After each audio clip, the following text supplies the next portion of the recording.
attend their medications and cannot resume their treatment. People with special needs are also amongst the most vulnerable groups. Some of them were left alone without any family, and nobody can take care of them. The IDPs as a whole are vulnerable because of having nothing. We have now a new group of people to which we had to create a terminology to describe them.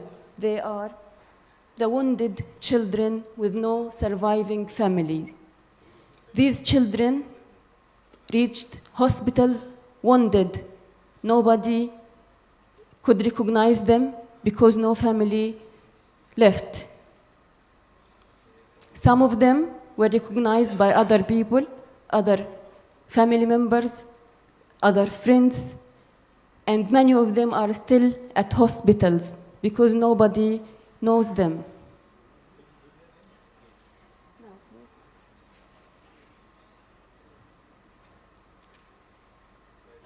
Destruction has reached everything in Gaza, even mosques.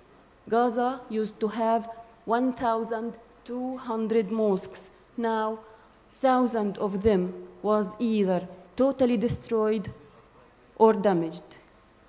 183 mosques were totally destroyed. Churches were not also banned. We have 400 schools and universities destroyed. Many of them, like half of them, were destroyed while they were used as shelters. They were bombed while people were taking shelter there, and many lives were claimed in shelter, in schools and in universities.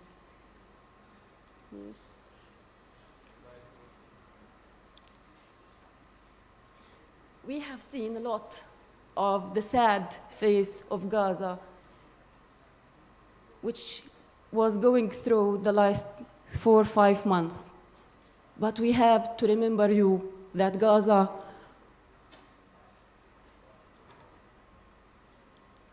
is a wonderful city. Her children is wonderful people.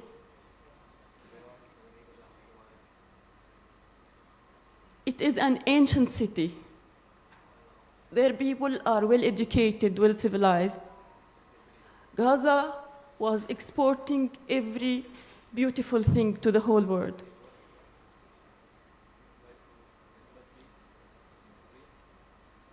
Although for the last 20 years, Gaza suffered from blockade, from shortages in many things. Its people worked hard to building it, and they were giving the world every good and beautiful thing that could be shared. They shared arts, they shared poets, literature, flowers, and beautiful things. Now, please. Now, the beautiful Gaza is turned into the biggest displacement camp in the world. Thank you.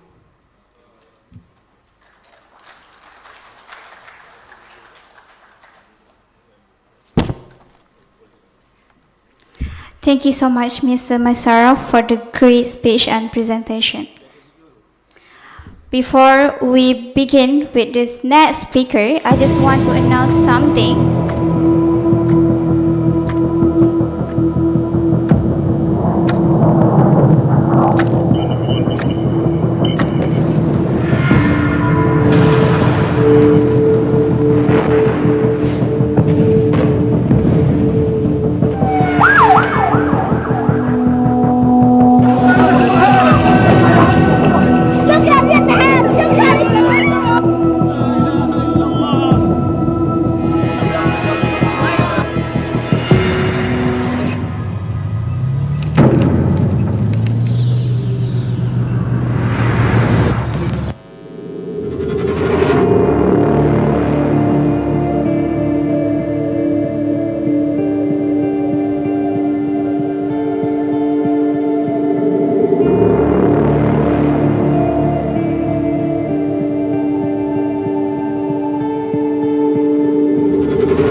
that the end of the video that we can see the situation of the Gaza people.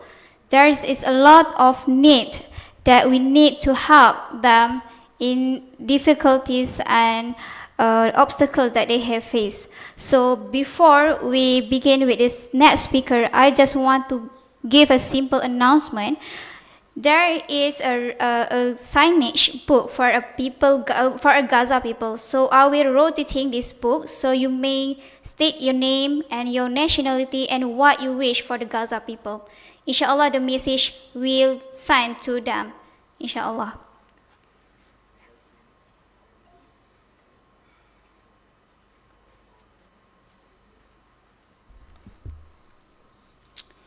Alright, so ladies and gentlemen, now I call upon Mr. Ahmed Shaltut, Head of Partnership of Hayat Yolu, to deliver his presentation on the priority needs of Gaza. Please welcome.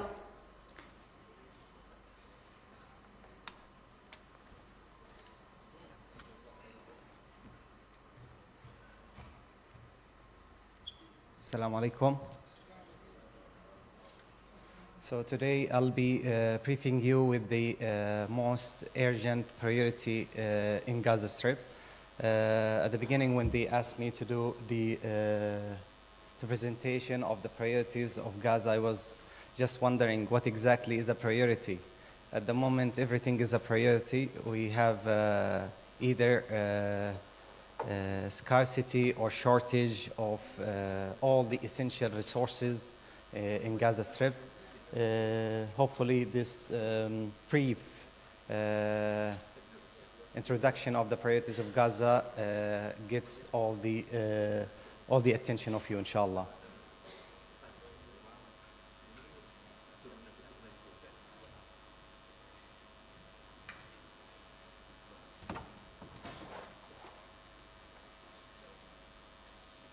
So we will start with dividing the intervention priorities into categories. And the first category, we combine the small and medium needs of Gaza as following. So now here, as you can see, we have food, financial support, shelter, and NFI, which is non-food items, and health.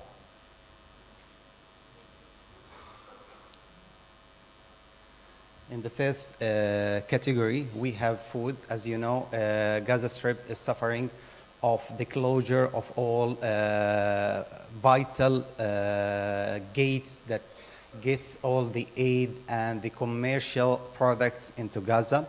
Since the very beginning of this current genocide, we were receiving, before the genocide, 500 to 700 trucks into Gaza. It includes food, non-food items, hygiene, and furniture, and all the essentials for the Gaza Strip. As you know, the occupation are not allowing us to be a productive territory, so most of our essential needs are acquired from abroad. So since the beginning of this genocide, we start receiving aid from abroad, and this aid is the minimum amount of resources that any person in Gaza can survive with. So as you can see, the first priority in the short and medium term project is food. Food includes hot meals, it includes food packs, it includes vegetable basket, and all the candies for kids, because kids are one or among the people who are suffering the most of this genocide, since some of them who are up to 3 years old are unaware of what is a genocide, what is ethnic cleansing, what is attack by an aggression country who wants to, aggression entity which wants to occupy our land. So the second one is the financial aid. The financial aid is very essential for every single person in Gaza at the moment, since 80% of our people are daily workers. So that means they haven't been working for the past 128 days. That means they are in lack of the financial resources to sustain their lives.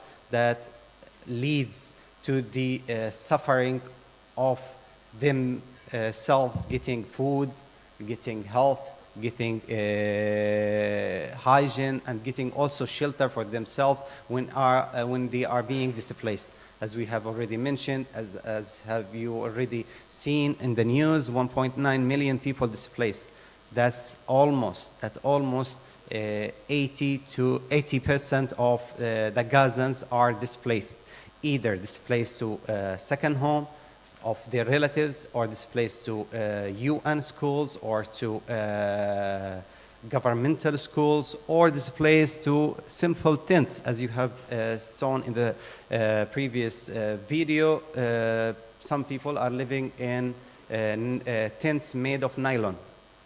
You can tell what this nylon can protect them of: neither sun nor rain.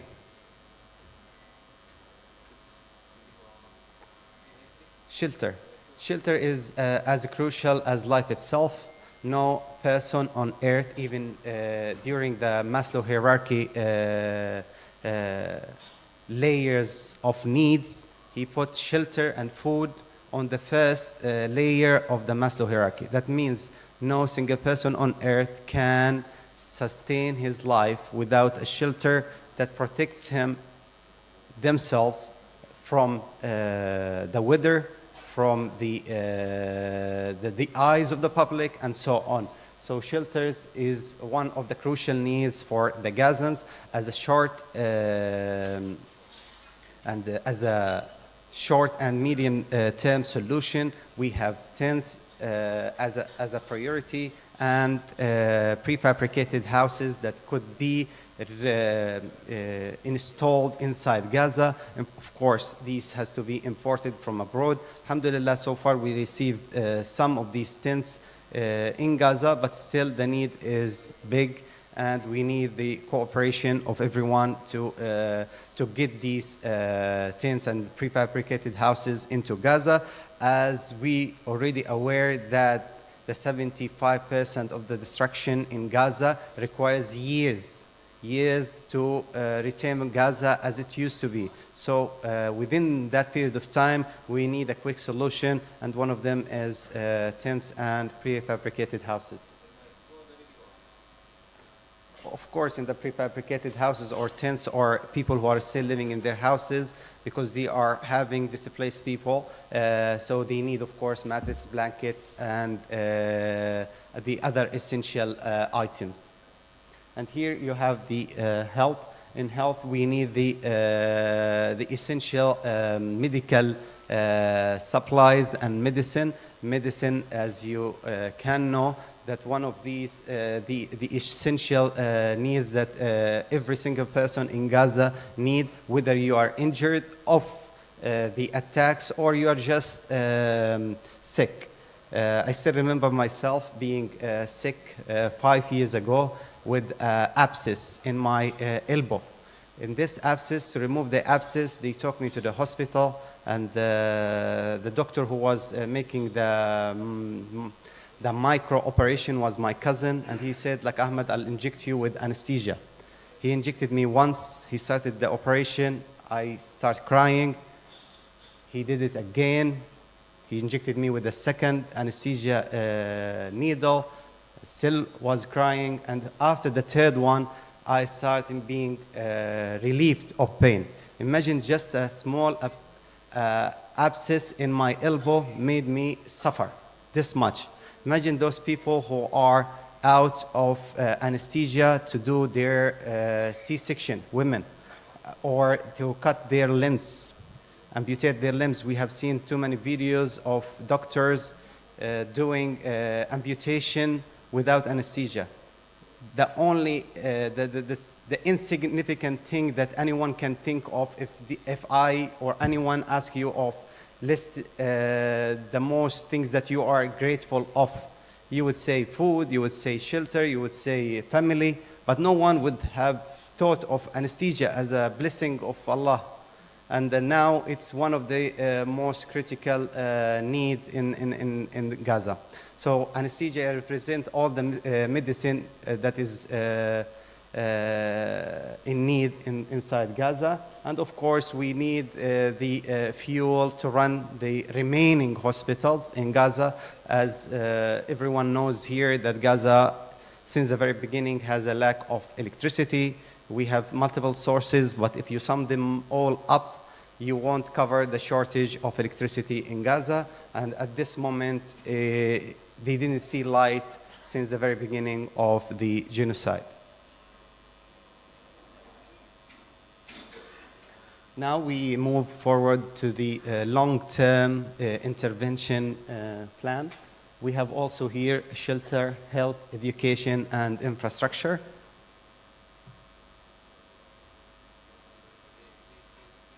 So for shelter, we have some long-term solutions.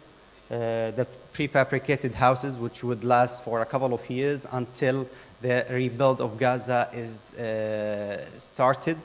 And then we have the partially damaged houses, and we will be talking in details about this, and rental assistance and financial aid for host families. So prefabricated houses is one of the quickest solutions that has been tested, alhamdulillah, and it proved successful in Turkey during the earthquake that happens in last year February, between Turkey and Syria. And many people lost their lives. May Allah bless their souls and grant them Jannah. During that time, we provided prefabricated houses to families that were homeless at that moment. So prefabricated houses provide a long-term solution that can sustain families with the dignity until they reconstruct their houses. These houses comes in 6 multiplied 4.8 meters square, almost 29 meter, that has kitchen and toilet. So this is, we'll show you now a model of this prefabricated houses that we are arranging right now in Egypt.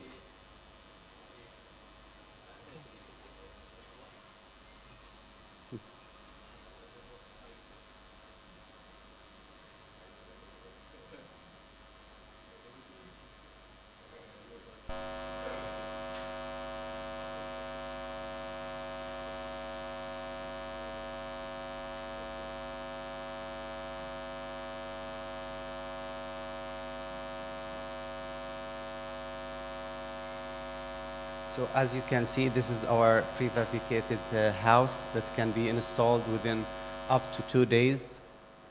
And it's the minimum shelter that we can provide to our family in Gaza.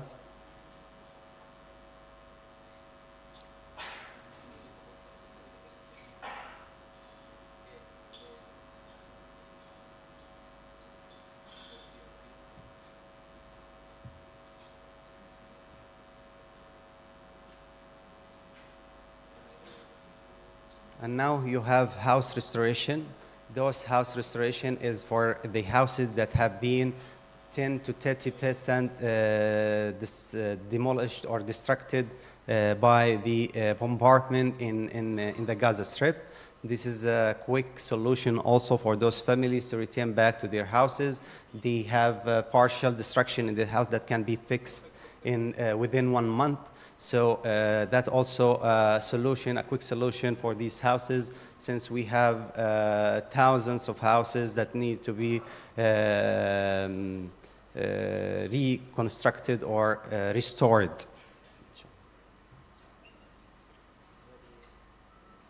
Rental assistance, as you have seen, that many Palestinians change their houses, and not enough people are renting, or like limited people, limited number of people are renting houses in the south, in Deir el-Balah, which is in the middle area. So this is also required them to pay for this rents for the landlords. So this is also a supporting program for those who are being displaced, not to the tents, but to the to certain renting houses or flats.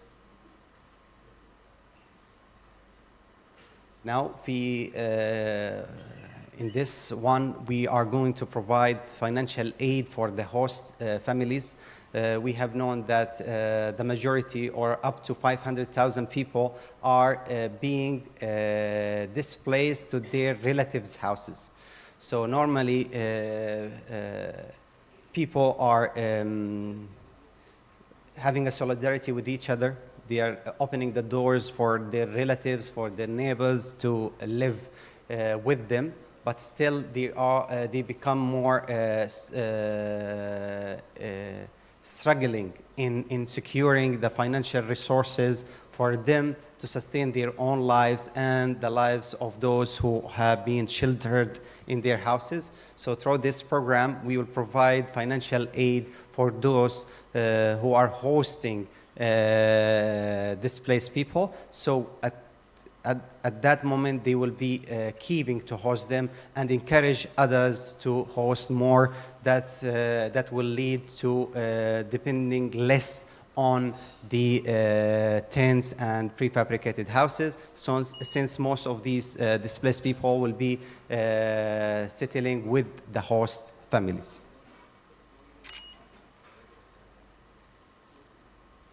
So now here in the health sector, we have two subcategories. We have the restoration of public hospitals, and we also have providing hospital with medicine and medical equipment.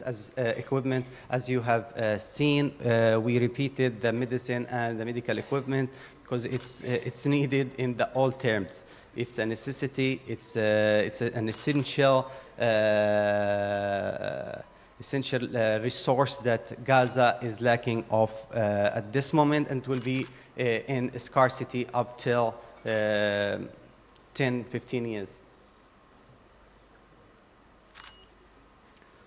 So now this hospital restoration, now as already Sister Maysara already mentioned that almost 50 hospitals have been totally demolished.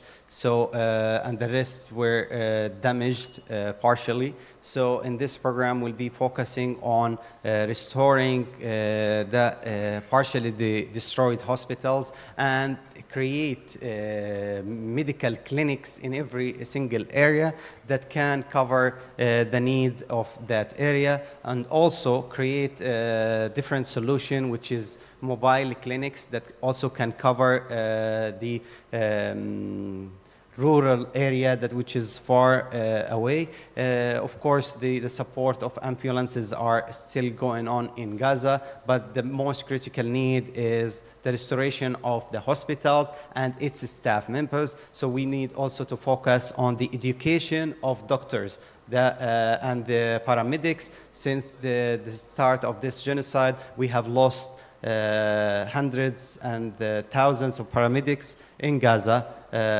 So the education of our health staff is an urgent priority.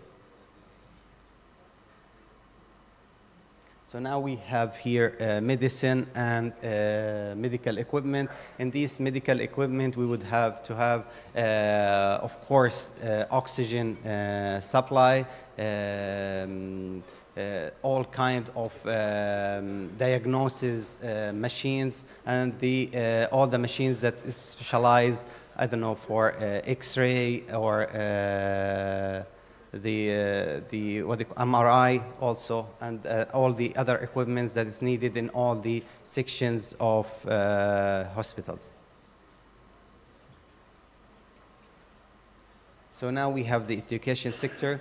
we are going to focus on restoring public schools and also providing schools with the needed furniture and teaching materials.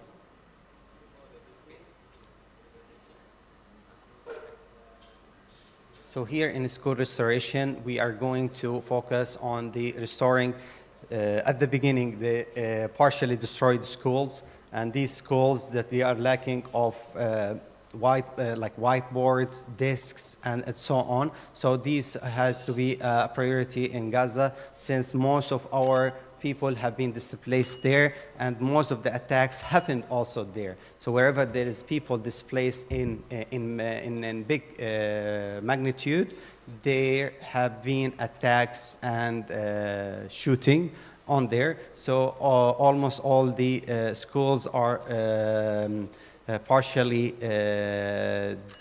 demolished or destroyed. So also we need to focus on having quick restoration for these schools.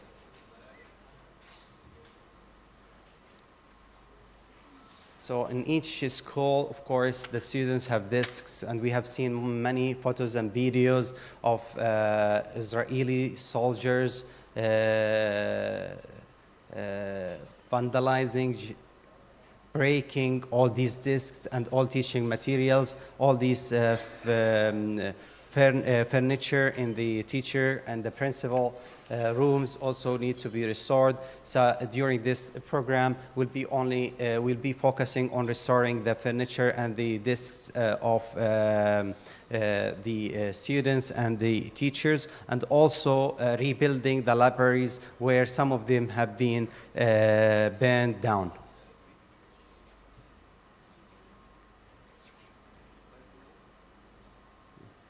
So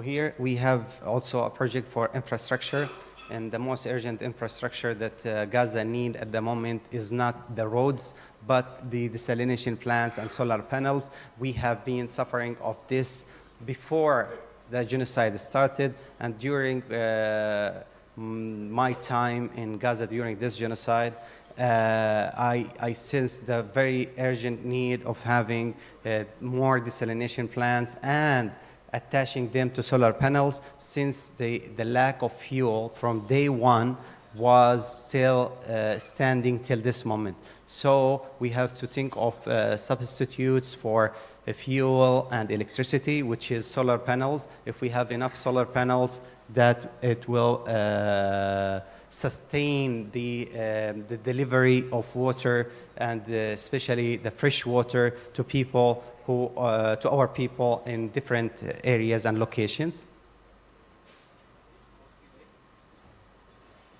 So these desalination plants that will be distributed and installed where there is water wells. Alhamdulillah, Gaza has enough water wells that covers all the areas. So the main source of water is still there, but the problem is with having desalination plant to get the fresh water out of these water wells, and also to have a source of electricity or fuel or solar panels that helps to get the water out. So we don't have pump wells, so without electricity, which is not available at the moment, without fuel, which is in lack at the moment, we have the only solution, which is solar panel that can sustain the delivery of water to our houses in Gaza.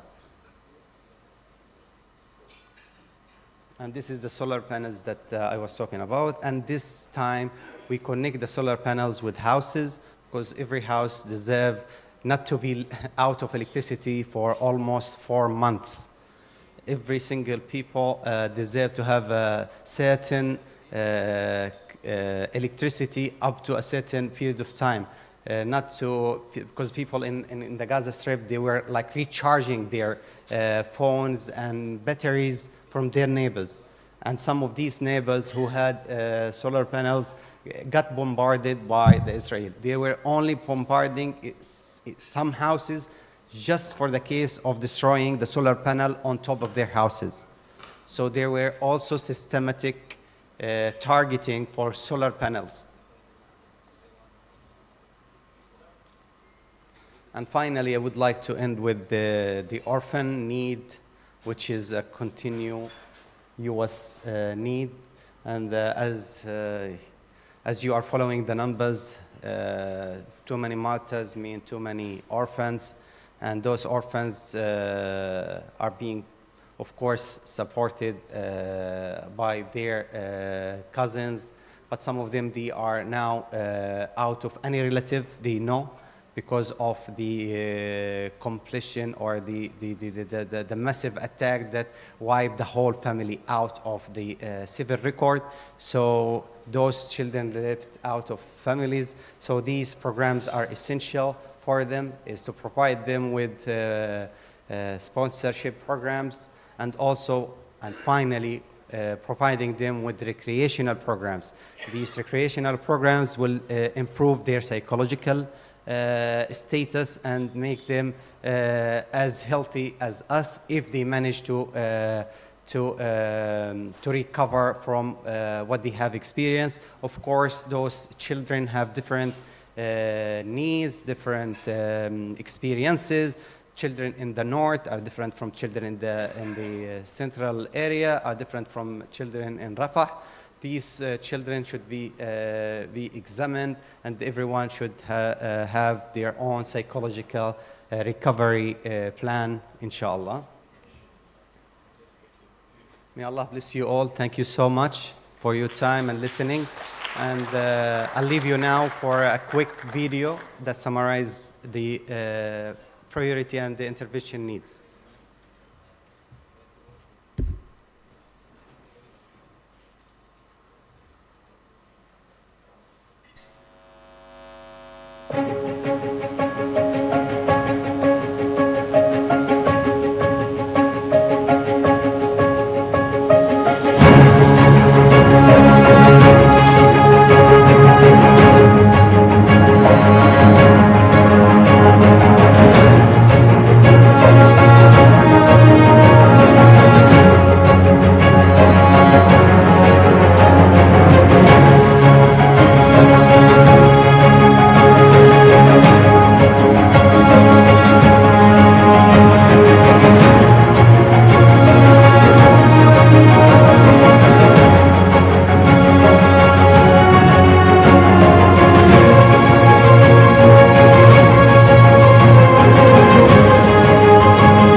Thank you so much to Mr. Ahmed Sheltwood for the great presentation and for the video presentation.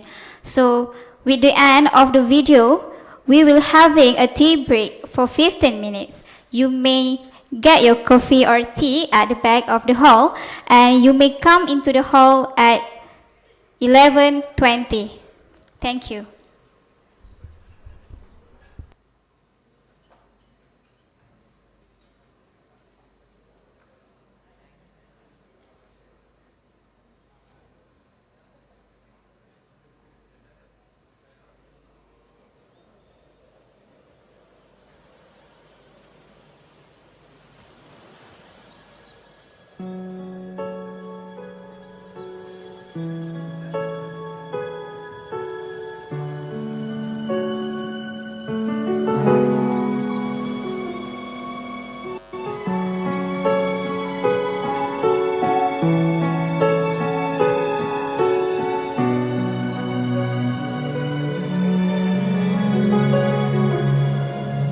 In my dream, children sing a song of love for every boy and girl. The sky is blue, I feel